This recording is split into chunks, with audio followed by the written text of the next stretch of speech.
குறுமுகில்களை சிறுமுகைகளில் யார் தூவினார்? மழை கொண்டு கவிதை தீட்டினார். இளம் பிறையின இதழிடையினில் யார் சூட்டினார்? சிரித்திடும் சிலையை காட்டினார். எறும்புகள் சுமந்து போகுதே சர்க்கரை பாறை ஒன்றினை, இருதயம் சுமந்து போகுதே இனிக்கிற காதல் ஒன்றினை என் சின்ன. இது ஜெனியின் உலகம்.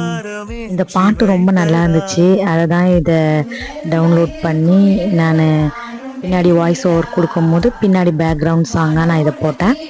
இது எப்படி இருக்குது அப்படின்னு சொல்லுங்கள். இந்த மாதிரி சாங்ஸ் வந்து நான் ஷார்ட்ஸ்லேயே நிறையா போட்டுட்ருக்கேன். எப்படி இருக்குன்னு சொன்னால் தான் அடுத்து என்னால் வந்து அடுத்த இதுக்கு நான் மூவ் ஆக முடியும். அதனால் ஒரு சிலர் வந்து ஸ்கூல் வீடியோஸ்க்கு